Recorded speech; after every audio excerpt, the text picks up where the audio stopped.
Hello my dear learners, a very good morning all of you. I am Shashank and I welcome you all on English Medium Prep by Exampur. So students, first of all, very good morning all of you and welcome to the session. And please confirm your attendance, then we are going to start today's discussion, and today we are going to discuss the Parliament of India. So we are running the polity series for SSC, CGL, CHSL and CPO examination, and after 3 days, that is on 10th of the September, the official notification of SSC CGL will come. So Jivitha, good morning and welcome to the session. So not too much time left guys, and the examination of SSC CGL that is proposed in December 2023. So that is not too much time is left for your examination. So you have to just pull up your socks to prepare best for your examination. So students, now good morning everyone and welcome to the session. And today we are going to discuss the Parliament of India. And Parliament of India and Parliament, it is a topic of Union Legislature. Union Legislature, that means legislature is a body which makes law for the country. So we are going to start with the Union Legislature, and first topic, that is of the Parliament. And legislature is a body that makes the law.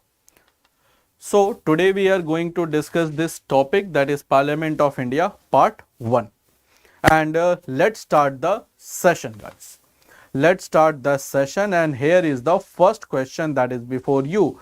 The question is कि for the election to the Lok Sabha, nomination paper can be filed by anyone who is residing in India, any resident of Indian of the constituency from where the election is to be contested, any citizen of India whose name appears in the electoral roll of a constituency, or any citizen of India. So who can file nomination paper to contest Lok Sabha election? Is it option A, B, C or D? So who can contest the election of Lok Sabha? That is the question.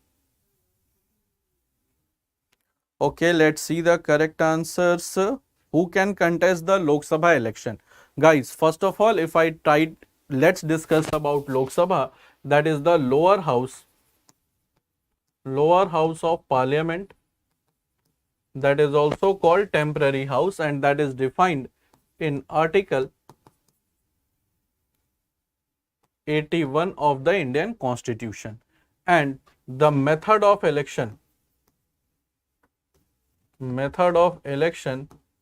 of Lok Sabha is FPTP, that is first past the post, and the candidate getting maximum number of valid vote is declared as winner. And the any person who is the citizen of India and whose name appears in the electoral roll of the constituency can contest the election. He may be from the different state and he may contest the election from different state. That does not matter. If the name appears in the electoral roll of any constituency, then he or she is eligible to contest the Lok Sabha election. Now the next question that comes, ki who conducts the election of Lok Sabha? So election of Lok Sabha that is contested by Election Commission of India.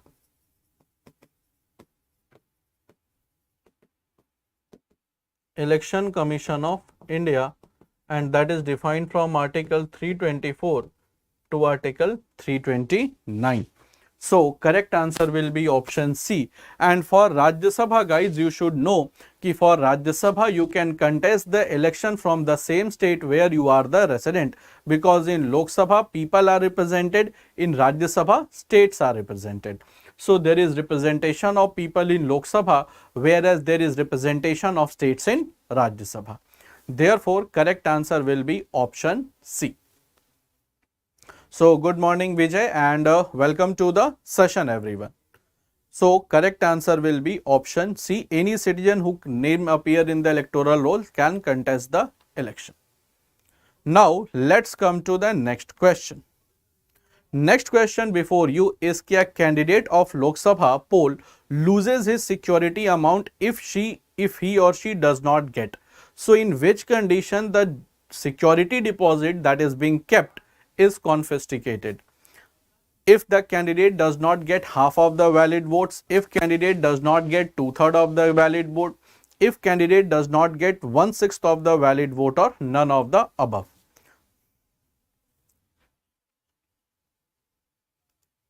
So what will be correct answer, guys?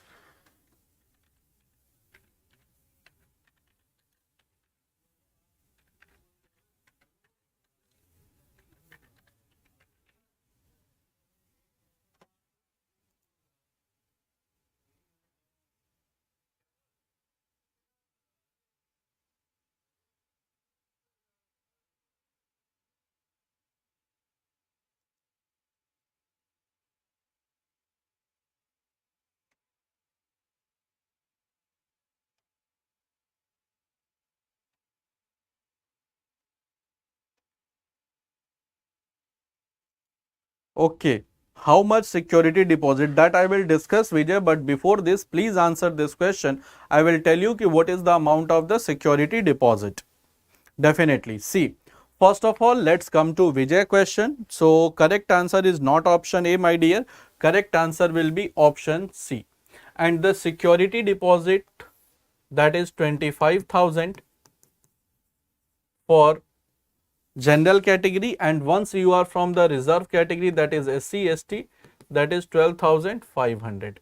So that is the amount of security deposit, and if you fail to take 1/6 of the valid vote, then your security deposit will be confiscated.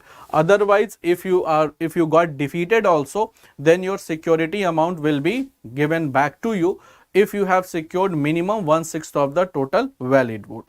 And the security deposit, it is 25,000 for general candidates, general category, and for SC ST, that is 12,500.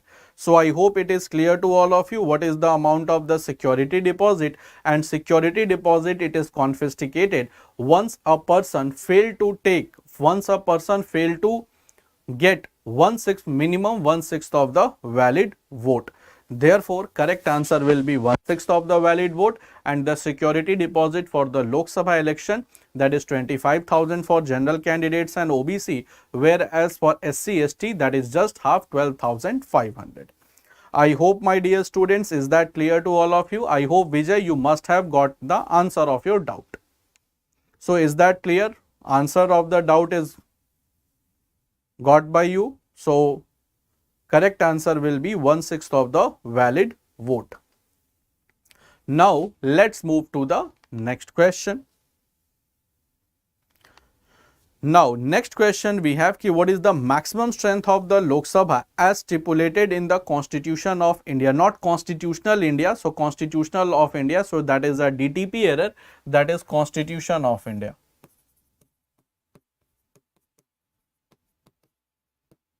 Constitution of India. Is it 547, 545, 552, or none of the above? So Constitution of India, what is the maximum strength? Maximum strength that is defined in the Constitution of India, that is 552. Out of this, 550 will be elected from the states plus union territories, and 2 members from Anglo-Indian community.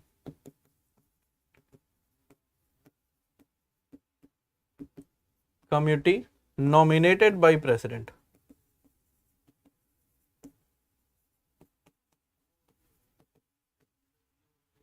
Nominated by President. So correct answer will be option C, and the present strength is 545. So present strength is 545, but the maximum strength is 552.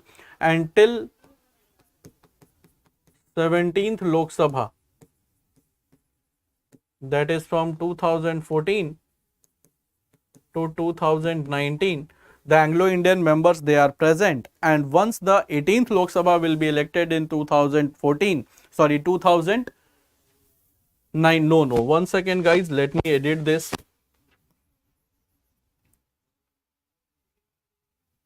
2019 to 2024. So once 18th Lok Sabha will be elected, then the nominated members from the Anglo-Indian community, that will be removed. So for 17th Lok Sabha, it is 552. 550 they are elected from the states and union territories, and 2 members from the Anglo-Indian community, they are nominated by President. So now the Anglo-Indian community has been eliminated, yes, but it will be applicable from 18th Lok Sabha, not from 17th. It will be applicable from 18th Lok Sabha, because this resolution came in after constitution of 17th of constitution, after formation of 17th Lok Sabha. So it will be applicable from 18th Lok Sabha. I hope, Vijay, it is clear. So it will be applicable from 18th Lok Sabha. Is that clear? So that will be applicable from 18th Lok Sabha, not from 17th. Because before resolution of the, before coming of that resolution to remove, the Lok Sabha was constituted.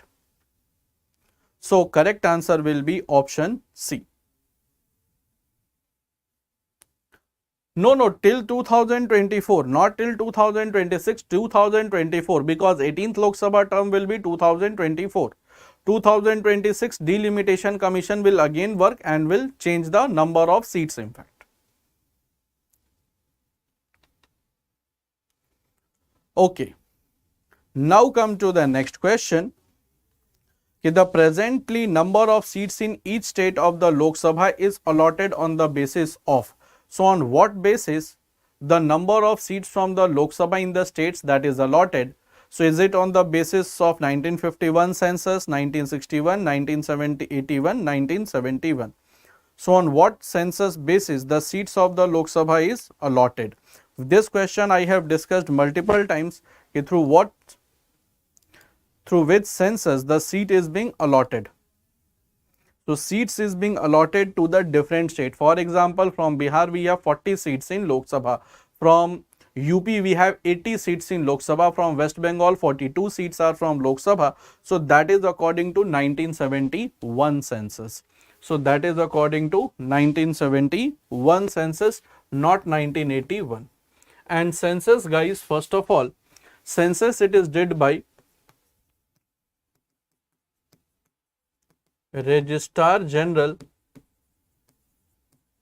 and Census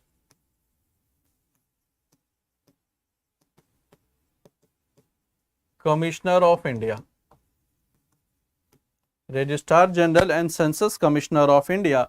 Now you have to tell me कि this registrar RGCCI, that is called RGCCI, that works under which ministry?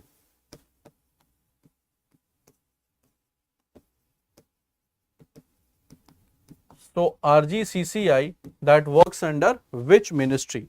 Now my question to you is कि RGCCI that conducts the census, that it works under which ministry?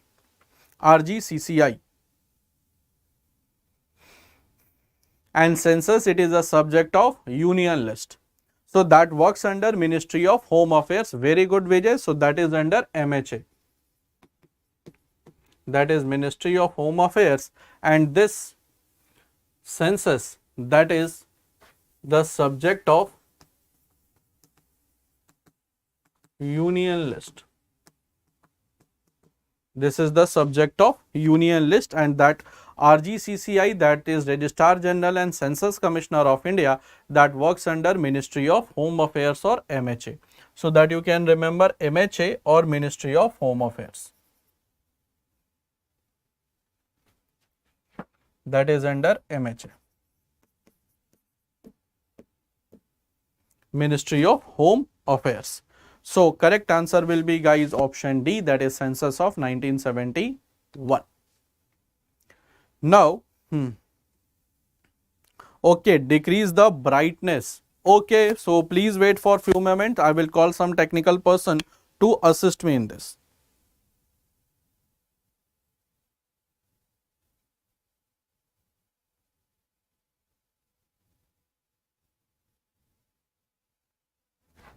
Okay, guys, so I will okay. So now I think it is properly visible to all of you. Okay, good morning Riya. And the next question that is before you, let me start the timer. First of all, the population, the state-wise seat allocation of the Lok Sabha that is based on. So the state-wise seat allocation of the Lok Sabha that is based on population, area, poverty or language. So through on what basis the number of seats in Lok Sabha is decided? On what basis the number of seats in Lok Sabha it is decided? Population, area, poverty or language? Guys, correct answer of this question will be population. And since Uttar Pradesh has maximum population, therefore maximum seats from UP. Maximum seats in from UP, that is 80 seats in Lok Sabha and 31 seats in Rajya Sabha. 80 seats in Lok Sabha and 31 seats in Rajya Sabha. So correct answer will be, guys, option A, that is population, and this population is the basis of allocation of seats. Allocation of seats in Rajya Sabha also and Lok Sabha also. So in Rajya Sabha and Lok Sabha, the seats they are decided according to the population. So it is not only in Lok Sabha, same it is in Rajya Sabha, that you must have read about Schedule 4 of Indian Constitution, that is allocation of seats of states in Rajya Sabha. Allocation of seats of states in Rajya Sabha. So that is in Schedule 4 of the Indian Constitution. So correct answer will be option A, that is the population.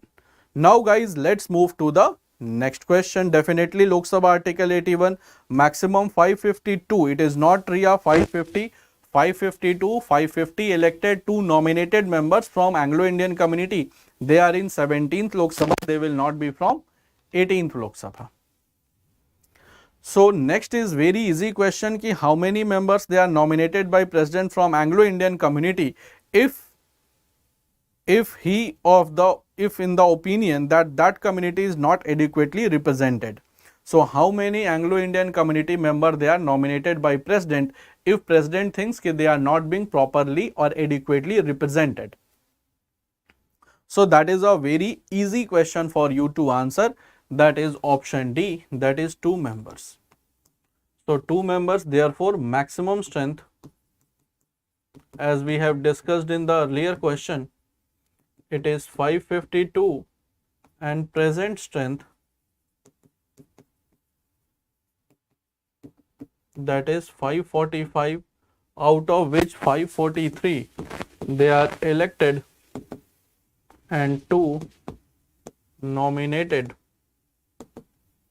by president from Anglo-Indian community.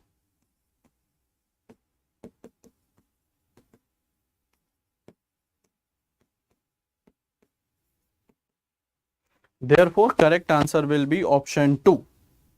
And in Rajya Sabha they are 12 member nominated. So Rajya Sabha 12 member, Lok Sabha 2 member from Anglo-Indian community. And Anglo-Indian are those Anglo-Indians, they are those people who are European from paternal side and Indian from maternal side. Who are European from paternal side and Indian from maternal side. So they are called Anglo-Indians. Therefore correct answer will be, guys, option D, that is 2.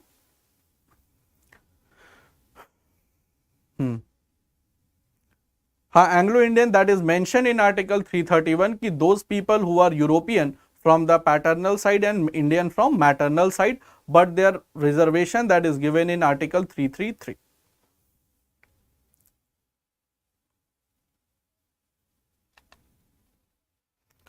Okay.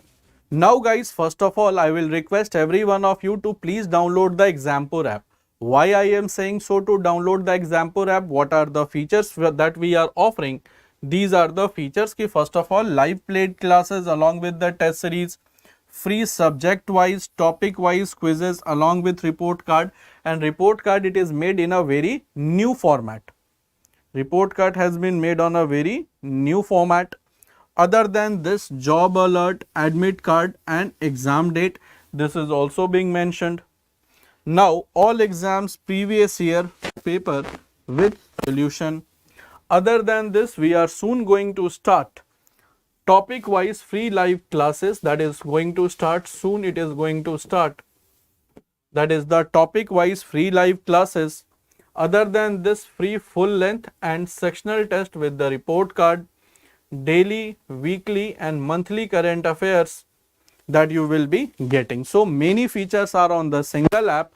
Therefore, it is highly recommended from my side to please download this app. Now, how to download this app? That is also very simple. First of all, you have to go to Google Play Store. There you have to search Exampur. Once you will search, the screen will look like this: Exampur Sarkari Naukri Prep. Then you have to register if you are using it for the first time, and a small form will open before you. Just you have to tick the checkbox and click on register. So finally the app will get registered and you can use the features. Therefore, through this way you can just use the Exampur app. So this was all a small piece of information but an important one. Now let's again come back to our work. Now before completing the term, Lok Sabha can be dissolved by. So before completing the term, Lok Sabha can be dissolved by whom?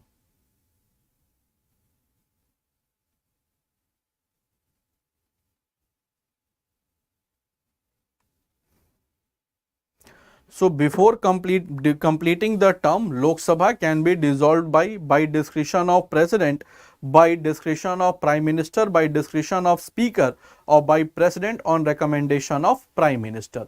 So Lok Sabha, generally the term is 5 years, but it can be dissolved before time by President of India on recommendation of PM. So it can be dissolved by President of India. Let me change the color of the pen. So that can be dissolved by President of India on recommendation of Prime Minister.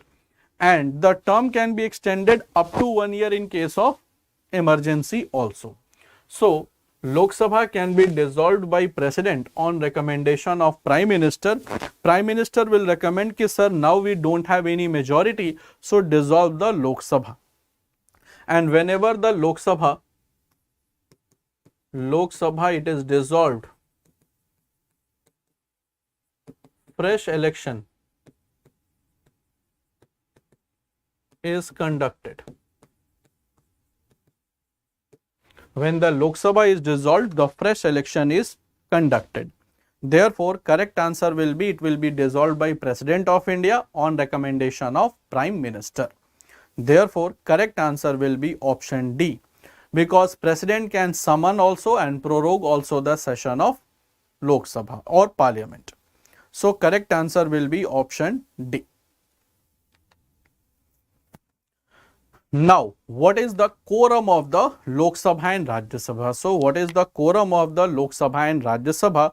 1/5 of the total membership, 1/6 of the total membership, 1/10 of the total membership, or 1/8 of the total membership. So what is the quorum?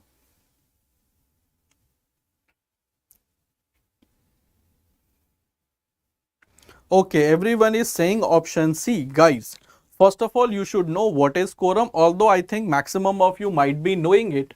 So quorum, it is the minimum number of members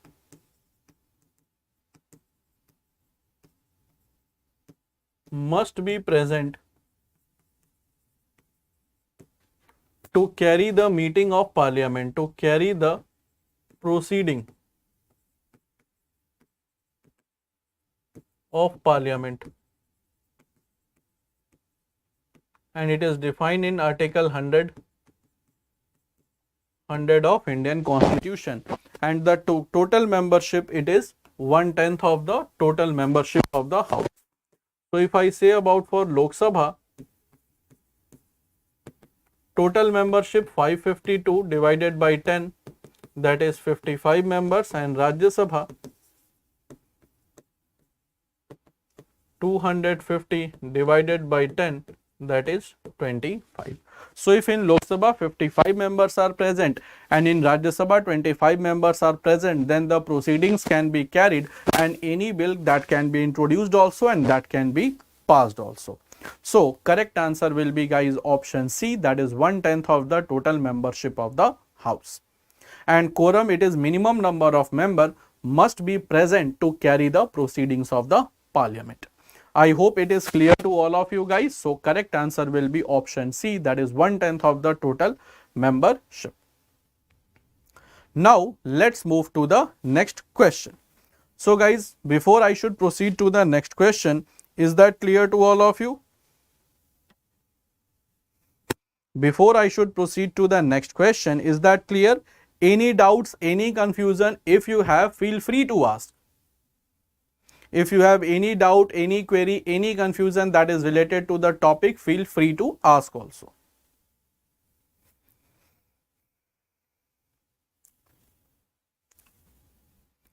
Okay, now let's move to the next question. Now, Union Territory gets represented in Lok Sabha, Rajya Sabha, both houses of the Parliament, or none of the above.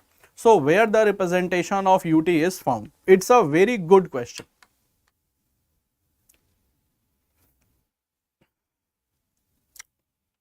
So, where is the representation of Union Territory is being found?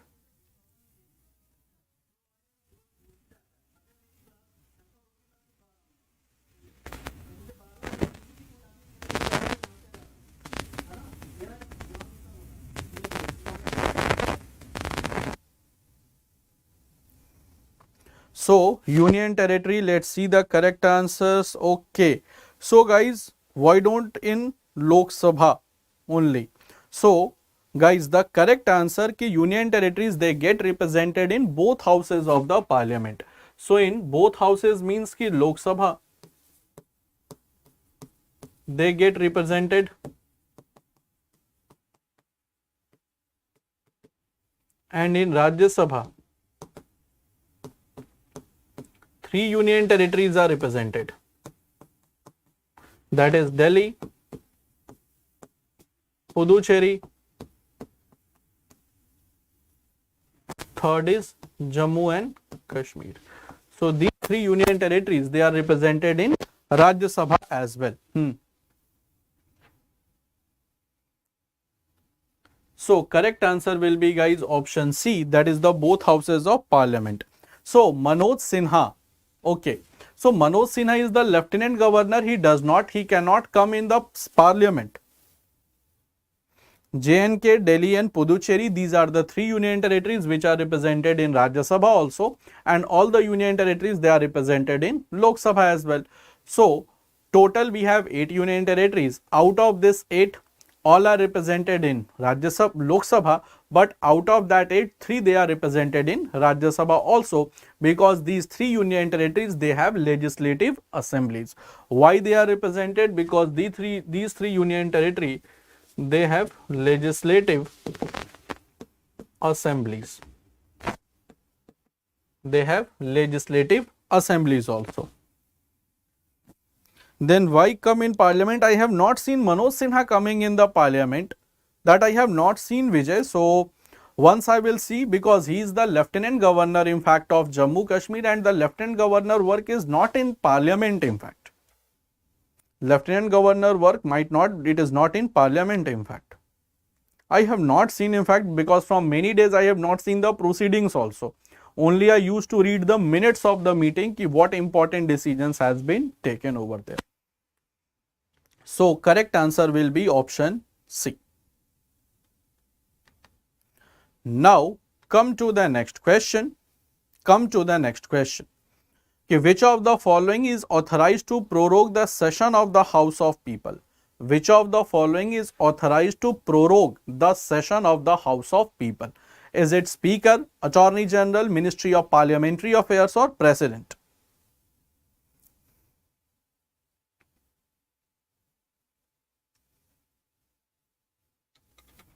Okay, authorized to prorogue the session of the House of People.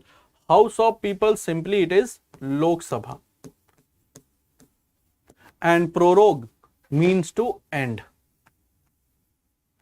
So to summon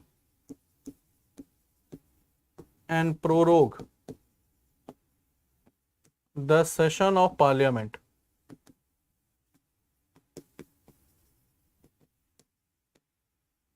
This is did by the President of India. So summon means to call and prorogue means to end. To call the session of Parliament or to end the session of Parliament, that is did by the President of India. And Attorney General is the only officer who can attend the proceeding of Parliament. He is the only officer who can attend the proceeding of the Parliament. So Attorney General, that is in Article 76, and is the only officer having the constitutional post who can attend the session of Parliament. He can sit in any house, speak in any house, but can't vote. Reason is this, he is not the member of Parliament.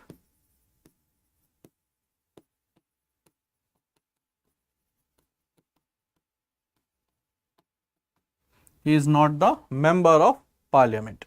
So correct answer will be, guys, option C, that is the President. And right now we have K.K. Venugopal, who is the Attorney General of India, who is the first law officer of India. Therefore, correct answer will be option D, that is the President of India. And Attorney General can go in any house of the Parliament, speak, can take part in the proceeding, but cannot vote because he is not the member of Parliament. Therefore, correct answer will be option D. First CAG, that was V. Narhari Rao. That is defined in Article 88 ki he can come, he can sit, he can speak, but cannot vote. That is properly defined in Article 88 of the Indian Constitution. That is defined in Article 88. Article 88 of the Indian Constitution, and V. Narhari Rao was the first CNAG. So correct answer will be option B. Option D, that is the President. Now, which of the state has the largest number of members in Lok Sabha? So out of this 4 states, which has maximum number of members? Out of these 4 states, which has maximum number of members?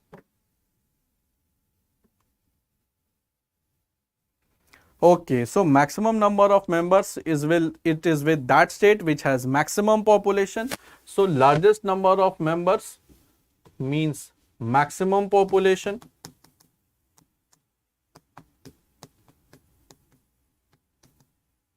And maximum population, it is with Uttar Pradesh. So total we have Uttar Pradesh 80 seats, followed by followed by West Bengal 42, Madhya Pradesh 29, Bihar 40. So these are the number of seats of the state in Lok Sabha.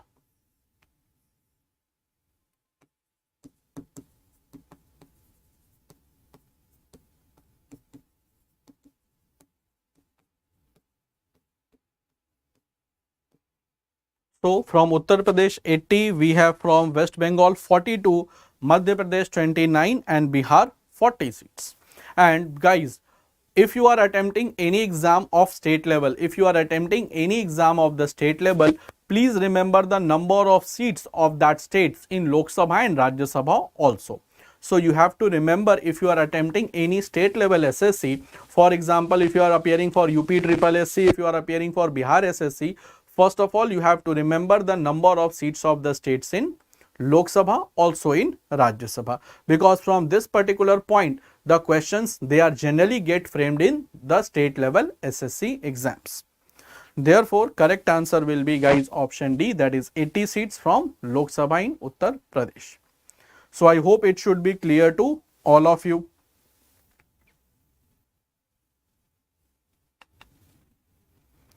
Okay, for the first time general election was held in when?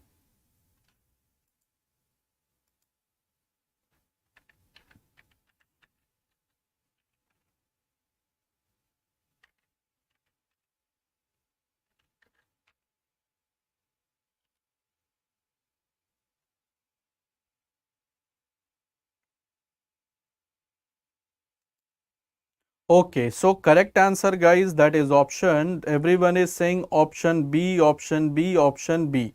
And the first general election was held between 25th October to 21st February. So first time general election 25th October 1951 to 21st February 1952. So correct answer will be, guys, option D, 1952.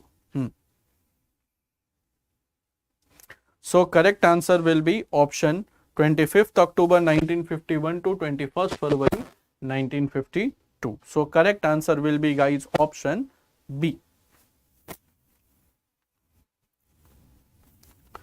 Now come to the next question. Next question, that's a very easy question. And election of the press now, November 1951, no, not started in November, that is in October. 25th October till 21st February, October, February. Okay, who is the leader of the Lok Sabha? Who is the leader of the Lok Sabha, guys? Guys, leader of the Lok Sabha, do not get confused with the presiding officer. So, leader of the Lok Sabha is always the Prime Minister, if he is member of Lok Sabha. And presiding officer is the speaker who conducts the business of the Lok Sabha. So presiding officer is the speaker.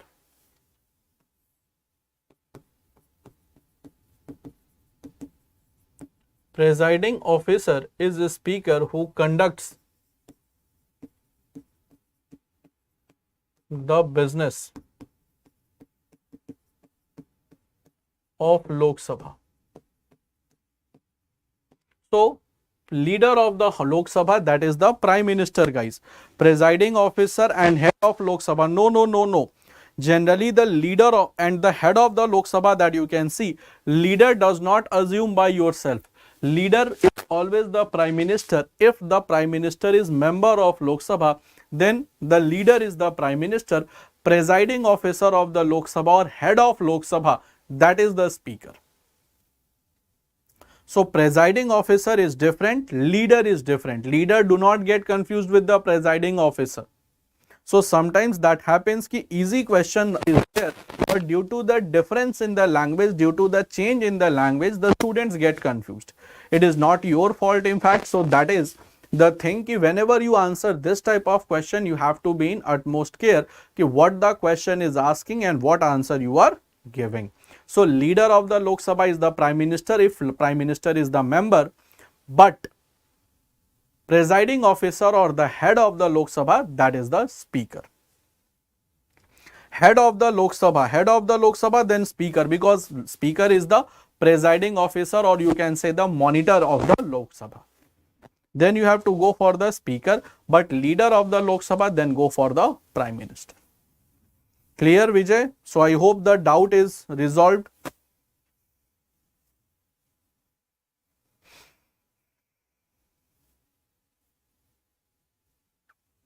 Okay, now let's move to the next question.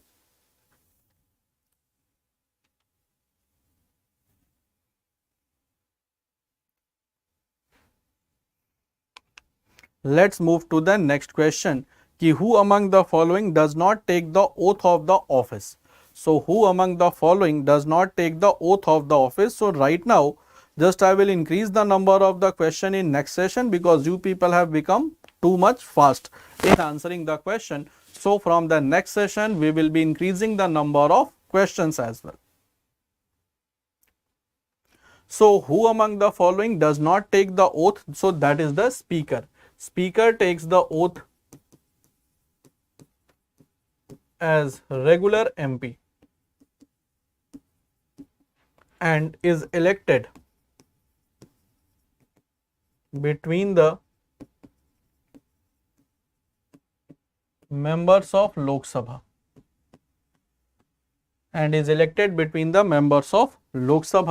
President, the oath is conducted by Chief Justice of India. Vice President, the oath is conducted by President. Prime Minister, the oath is conducted by President. So, Speaker takes the oath as a regular MP and PM oath by also President. Now, my question to you, let me ask you a question ki who conducts oath?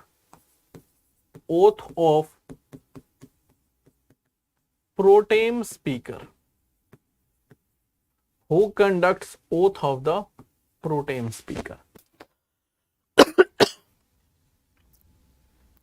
Now, this is my question ki who conducts the oath of the pro tem speaker?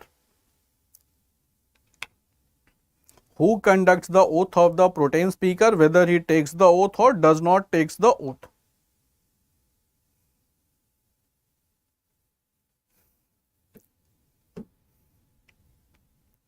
So, who conducts the oath of the pro tem speaker? That is my question.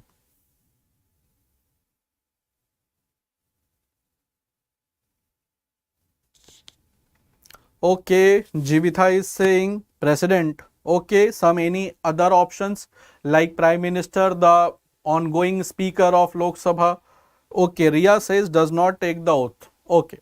First of all, guys, you should know about the pro tem speaker. Pro tem means temporary. First of all, pro tem, what it means? It means temporary.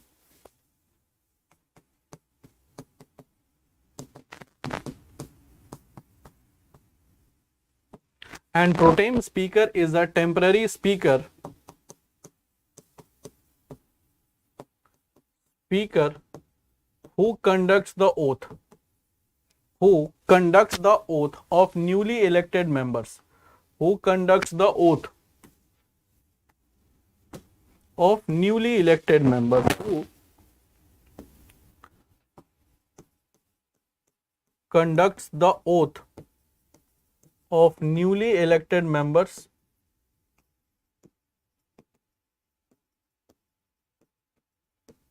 and helps in election of regular speaker.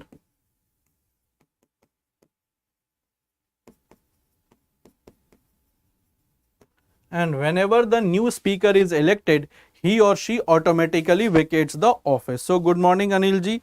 Sir, class every day होता है? हाँ बिल्कुल every day होगा, Monday to Friday 11 AM और फिर 5 बजे. So pro tem speaker is a temporary speaker who conducts the oath of newly elected members of Lok Sabha and helps in the election of regular speaker. And when regular speaker is elected,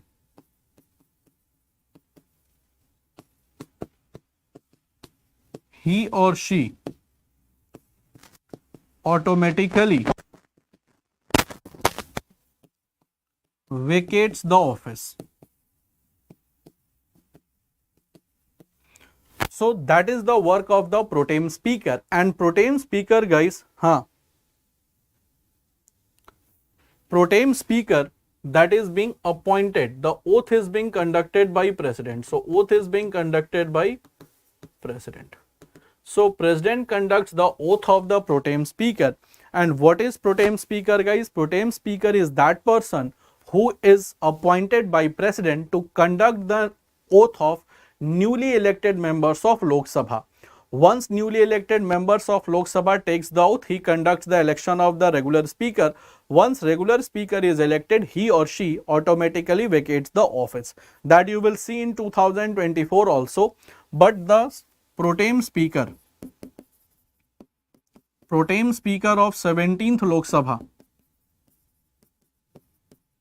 was Virendra Kumar, and he is MP from Tikamgarh constituency of Madhya Pradesh. So he is an MP, that is Member of Parliament of Lok Sabha from Tikamgarh constituency of Madhya Pradesh, and he was the pro tem speaker of 17th Lok Sabha, that is running from 2019 to 2024. So once 2024 election will be conducted and new government will take charge, there you will again see that President will appoint a pro tem speaker who will conduct the oath of newly elected members and helps in the election of regular speaker. Once regular speaker is elected, he or she automatically vacates the office. Therefore, correct answer is the speaker who does not take the oath of the office. So I hope it should be clear to all of you.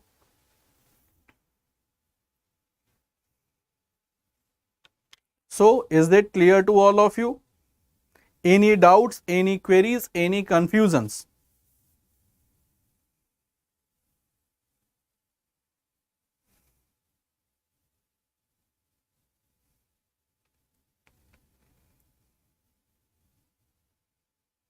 Any doubts, any queries or any confusions? Okay. So correct answer will be, guys, option D. Now my dear students, this is the YouTube session plan of our YouTube classes. YouTube classes on English medium prep that starts with 8 AM by English. Tausif sir takes the English. Then followed by Ankit sir, very prominent faculty of reasoning, 9 AM. Then Ravi sir takes the session at 10. I will be taking the session at 11, and 12 noon after my session, Sanjay Tomar sir will be taking the session of Quant. Other than this, Supreme Court, we have started a separate session for Supreme Court also, that is an ongoing vacancy. But not only it is helpful for the Supreme Court, it is equally important for rest of the exams also, including your state level SSC.